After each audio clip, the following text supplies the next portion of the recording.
People's Natural Gas was founded here, and they started piping gas for domestic use to various and sundry homes. The very first place to get gas for domestic use was an attorney's. Here are those attorneys again. An attorney's office on Main Street, right about where the George Washington Hotel is now.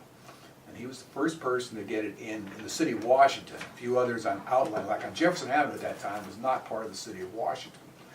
And a few homes received gas service in the city of Washington, including a home where the first home received it. Everybody gathered around to see how it would work.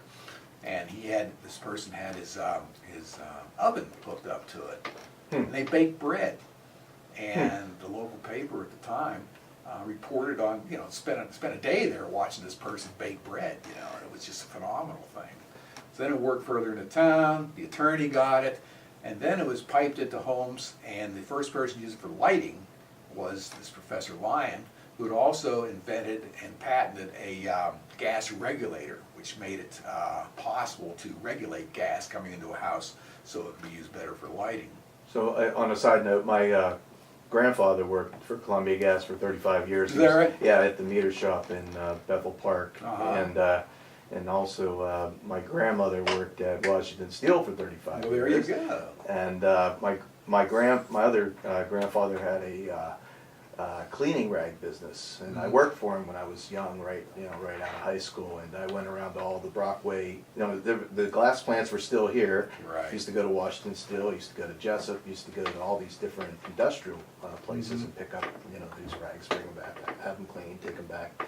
And I got to go into the mills, and see the, but right after that, it's like right about the 79, 80, 80s, and everything just started shutting down. Right. One thing after another. But, Right. Yeah, but I didn't mean to interrupt your right. thought, but it really was a boom town. It was a boom town. In those times, in especially the downtown area. My father telling me stories about how everybody used to migrate, and they had like you had a '57 Chevy or whatever, the greasers and so forth, and everybody would ride up and down the streets, and it was your typical '50s type of place to grow up. So anyway, Well, it was when the town continued to prosper well, even through the Depression, through the war years. Everything was going great until somebody decided that glass should know. It turned out that tin and plastics basically killed the glass industry, and that's when things started to go downhill in Washington in the late '60s into the '70s. And the glass plants started to close, and basically our boom was pretty much over about then. And that was followed by the steel mills, of course, which were fighting the imports of cheap steel, and all the steel mills were taking a tumble here. So we got into a decline here, yeah. and so in the industrialization that happened with that cheap energy, and plus the fact that the shopping, I was reading in your article that a couple of the things that the downtown area of Washington was kind of what I want to say, the commerce moved out to the malls. So it was when the malls came in. Right. First it was Kmart. Kmart was the first one. Kmart was the first one. 1962. Okay. And then the Washington Mall, then the Franklin Mall, and that kind of, everybody moved out to their shop, plus South Hills Village. Right, South Hills Village plays a role in that too. Yeah. Yeah, it did. It was like most smaller towns in the U.S. about the time it was happening all over. That the mall fever had hit, and downtowns were emptying out. Big retailers. We lost Woolworths, we lost Murphy's, we lost Sears, we lost Penny's. All those were in downtown Washington at one time or another. Wow, at Lang's, I remember. Lang's, right? Lang's went out there. That was a local operation. That was a home brewed thing went out there.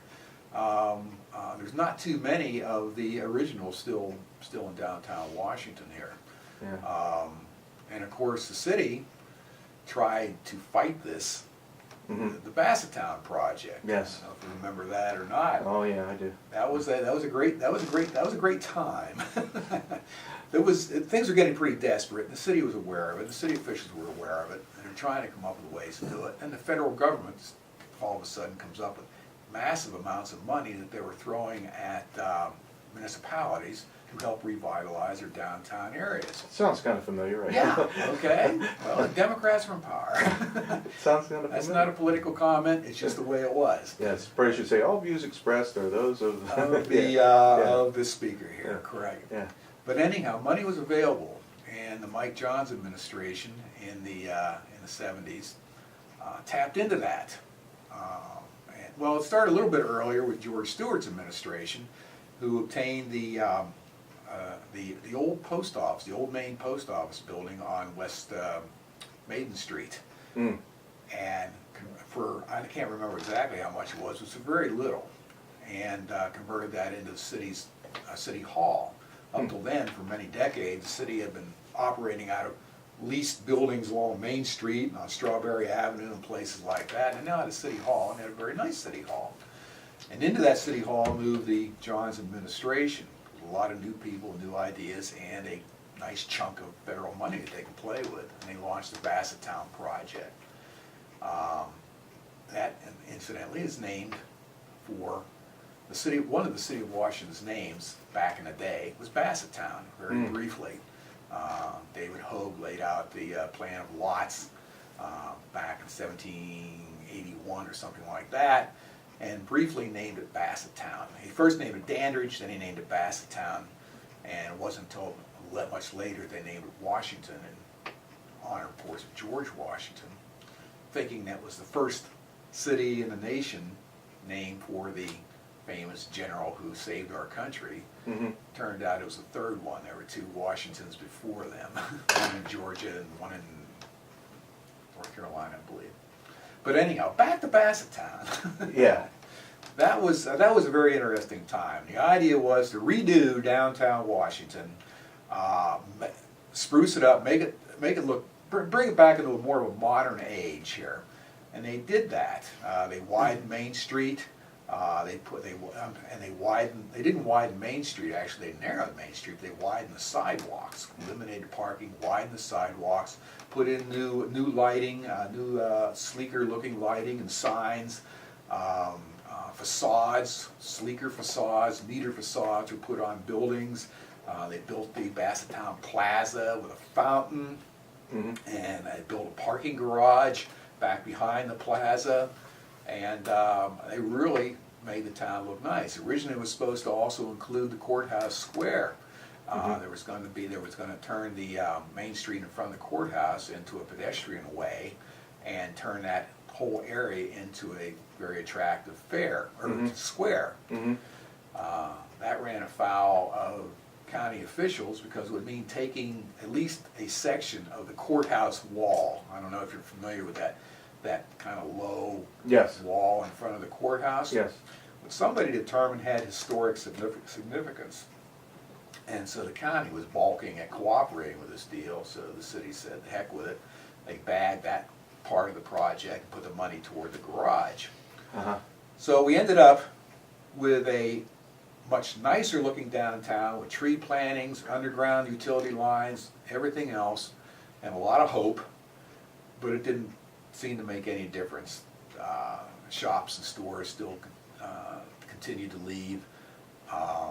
The idea was that they would be staging different events and attractions at Bicentennial Plaza. I attended some of those. Yeah, they used to have the Bicentennial Festival. I think it was 9 or 10 years they had that every summer downtown, and that worked pretty well. That was pretty nice. It was pretty well organized, but again, it didn't draw the crowds they thought it would. Didn't draw the commerce they thought it would. Pretty soon, merchants weren't cooperating with it because they felt it caused more harm than good in some cases. They didn't want to stay open for the evening sessions and everything like that. They lost some sponsors. They tried to move it out to the park for a while. They actually moved the Bicentennial, they called it an arts festival, moved it out to the park. And it worked out there for quite a few years, and I think it still has a